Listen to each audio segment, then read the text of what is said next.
Hello friends, welcome to SR Concepts.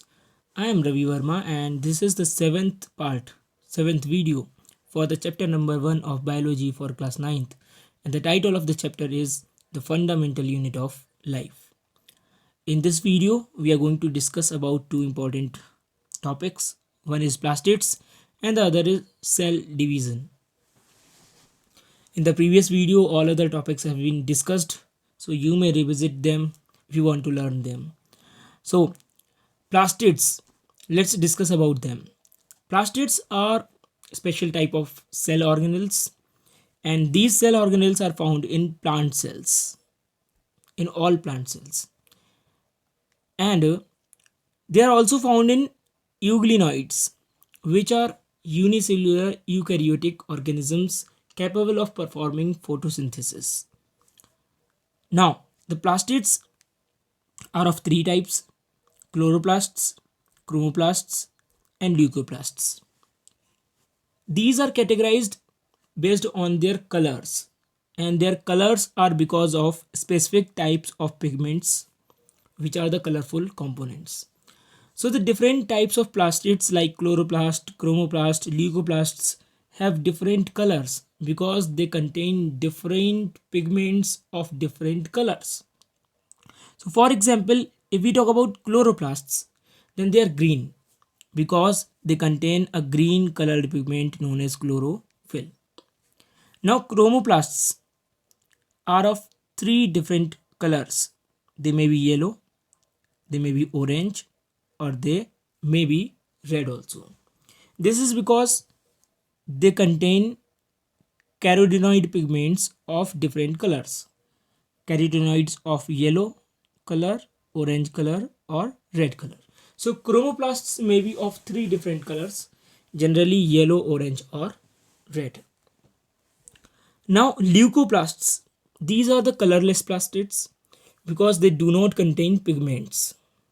They do not contain colored molecules or colored compounds, but their function is different. Their function is to store nutrients, and depending on the type of nutrient stored, they are again classified into three categories. So the leucoplast may be amyloplasts, elaioplasts, or aleuroplasts. So there are three different types of leucoplasts: amyloplasts, elaioplasts, and aleuroplasts. The amyloplasts are those which store starch. They are found in potato. Now elaioplasts are those which store oils and fats, and aleuroplasts are those which store proteins. Now, when we have known that there are three different types of plastids: chloroplasts, green colored; chromoplasts, yellow, orange, or red colored; and leucoplasts, colorless. So, the chloroplasts and chromoplasts impart particular colors to different parts of the plant. For example, if we talk about a mango, then you see that some portion of mango is green, some is orange, right? Some is yellow, right? So where there is green color in the mango, the cells in that area, in that portion, contain chloroplasts. And that part of the mango where the mango has got yellow color, that means the cells in that portion contain yellow colored chromoplasts. In the same way, if somewhere there is red or orange color in the mango, that means that portion contains, the cells in that portion contains red colored chromoplasts. Okay, so dear students, as we have understood the different categories of different categories of plastids, now let's understand a very important type of plastid, that is chloroplast. We will discuss the chloroplast in detail. So let's come to chloroplast. As we know that chloroplasts are green plastids. Why? Because they contain large quantity of green colored pigment that is called chlorophyll, and along with chlorophyll there is another pigment that is carotenoid category of pigments. So chloroplasts contain chlorophylls and carotenoids. But chlorophyll is also in large amount, that's why they are green in color. So chloroplasts are found in green parts of the plant, especially the leaves and green parts of the shoot system, green parts of the stem. Now, the function of these chlorophyll and carotenoids is that they trap light energy which is required for the process of photosynthesis. If someone asks you what is the function of chloroplast, then you will speak that chloroplasts make food, that is starch, by the process of photosynthesis. Now let's move on to the structure and function both of the chloroplast. So by the help of this diagram, we will understand the structure of the chloroplast and function of the chloroplasts. So here you see that chloroplasts are oval or rounded in shape, and they are bounded by two membranes. One is outer membrane and the another is inner membrane. So this one is outer and this one is inner membrane. Now there is a substance, there is a semi-fluid substance filled inside the inner membrane. This substance is called stroma. So this is the background substance. This is the ground substance. This is the matrix, we can say, inside the chloroplast. Now in stroma there are many coin-like structures. Here you can see these coin-like structures. These coin-like structure are called thylakoid, and the group of these coin-like structures is called granum.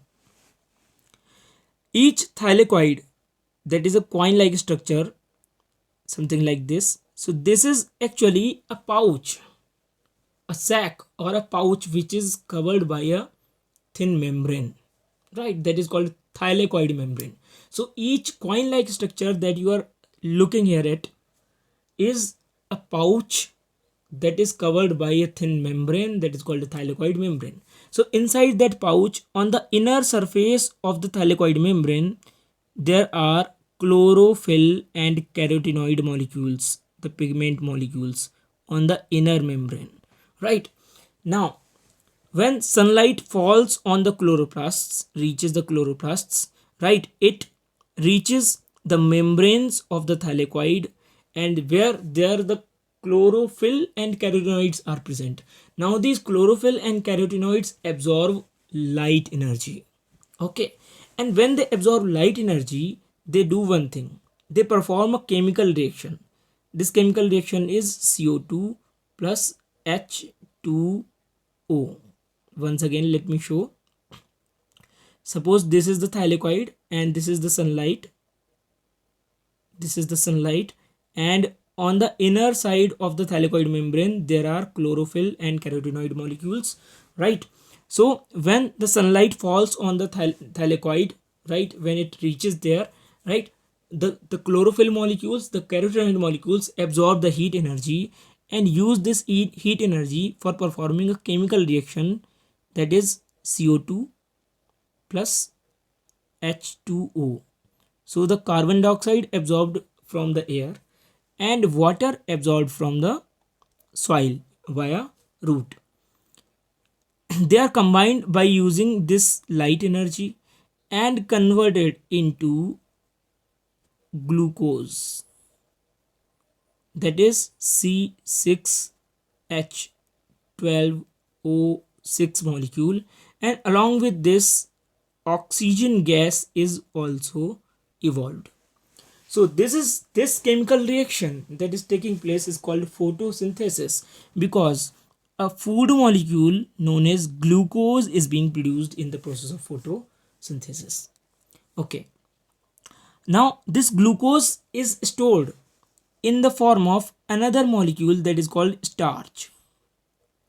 So many glucose molecules are attached together to make large chains which are called starch, long chains which are called starch. So we can say that during photosynthesis the chloroplast produces glucose. That glucose is stored in the form of starch molecules. Okay, so I hope you got the function, structure of chloroplasts and the types of plastids. Now let's move on to the next topic, that is cell division. So dear students, you know that every multicellular organism starts its life as a single cell, but in its life the cell divides again and again. New daughter cells are formed, and then the new daughter cells again divide. So this process of division of the cell goes on, and multiple cells are formed. This is why the organism becomes multicellular and large. So we can say that the cell division takes place for the process of growth, right? So the cell division process is that process in which a cell divides and makes two new daughter cells.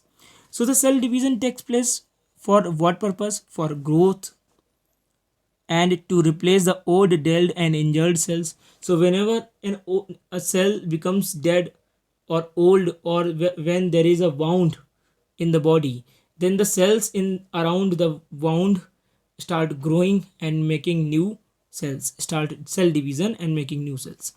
Now the cell division also takes place for the formation of special cells known as gametes. These cells are required for reproduction. So here is the definition. What is cell division? It is a process by which new cells are formed, because one cell divides and makes new cells. Now cell division is of two types. One is mitosis and the other is meiosis. Okay, now let's move on to the next slide. Okay, so here you can see, you can have an idea how the cell divides. Suppose this is the cell, and this cell which is going to divide is called a mother cell. This is a mother cell, right? This is the mother cell. So the cell which divides, which undergoes cell division, is called mother cell. Now initially its nucleus is copied and made into two nuclei. That means nucleus started dividing. Here you can see the nucleus has started to divide, and after division it makes two new nuclei.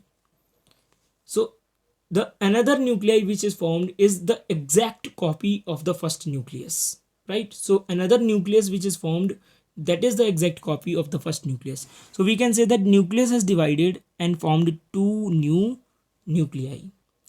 Now during this process, when the nucleus is dividing, the cell's cytoplasm is also dividing, and finally the cells breaks into two new cells which are called daughter cells. So these new cells during cell division which are produced, they are called daughter cells. Daughter cells. So I hope you got how the cell division takes place. Now you know that nucleus contains chromosomes, and chromosomes are made up of DNA which contain genes, and genes have information for every type of activity, regulation of everything of the cell and the organism. Okay, so the number of chromosomes which is present in the nucleus should be copied, and equal number of chromosomes should be made to be given to the new nucleus which is formed. So during the division of the nucleus, chromosomes present inside the nucleus are also copied. Their copies are made and then they are distributed to the new nucleus. So this is why the two cells are identical in their genes. They have similar genes, identical genes, we can say. Okay, now first of all, mitosis. This is a type of cell division. So mitosis takes place in most of the cells which are known as somatic cells, and the purpose of mitosis is generally growth of the organism. So in a body of a multicellular organisms, most of the cells which are the normal cells are called somatic cells, and somatic cells divide by the type of cell division known as mitosis. Okay, so in this process, each cell which is called a mother cell divides into two identical daughter cells. So during mitosis, two identical cells are formed. Now a very important feature of mitosis is that the daughter cells have the same number of chromosomes as the mother cell. It helps in growth. So the function of mitosis is, the purpose of mitosis is the growth and the repair of the tissue of the organism. So important feature of mitosis is that the daughter cells which are formed have the same number of chromosomes as the mother cell. So if the mother cell has 46 chromosomes, that is the number of chromosomes in all somatic cells of human beings. So if the mother cell contains 46 chromosomes, that means daughter cells which are formed will also contain 46 chromosomes. Okay. Now meiosis. Now in a multicellular organism, there are some organs which are called reproductive organs, and in these reproductive organs there are special tissues known as reproductive tissues.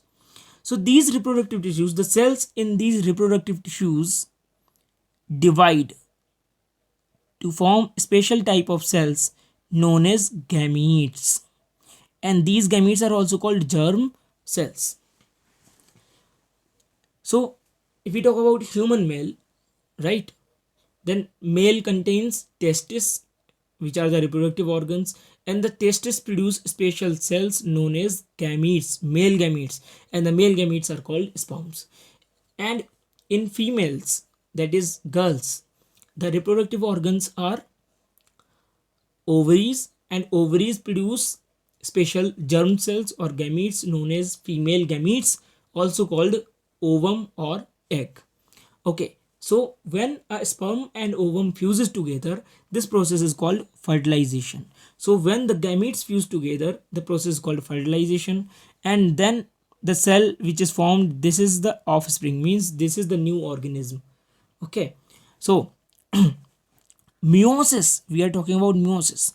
Meiosis is that cell division which takes place during the formation of gametes. So some special tissues in the reproductive organs perform meiosis. The cells in these tissues perform meiosis and produce a special type of cells, gametes. So wherever gametes are being formed, that means meiosis is taking place. Now, now the meiosis is different from mitosis in another aspect. That is, the meiosis involves two consecutive cell divisions, so that the total cells formed from one cell is 4. So 4 new cells instead of 2 new cells are formed. So in meiosis, one cell divides 2 times and finally 4 daughter cells are formed. Okay, another difference of meiosis from mitosis is that the new cells, that is the daughter cells, contain only half the number of chromosomes than that of mother cells. So if, so during sperm formation, suppose that during sperm formation, if the testis cells contain 46 chromosomes, then the sperms which will be formed, they will contain only 23 chromosomes. So suppose during meiosis, a cell contains 46 chromosomes, 46.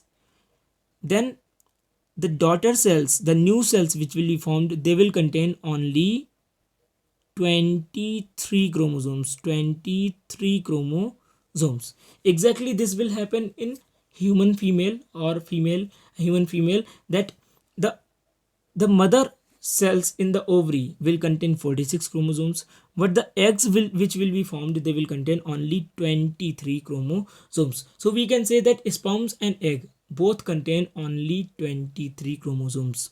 So dear students, I hope you got what is cell division and what is the difference between mitosis and meiosis. Revisit this video, repeat this video, and note down the differences between the two types of cell divisions. Okay, now there is a question: how can you think as why the chromosome number has reduced to half in daughter cells? Why does this happen? So this is a question for you. I can tell you this answer, but something you should also do. You should not act like an empty bottle that being filled by your teachers, right? So you should think the reason why the number of chromosomes is reduced during the formation of gametes. Okay, and write the answer in the comment section if you come to know about this. And I can give you one hint here, that you have learned about determination of sex in class 8th in human being, right? So from there, from that topic, you can get a clue and you can give your answer from your mind in your comment section.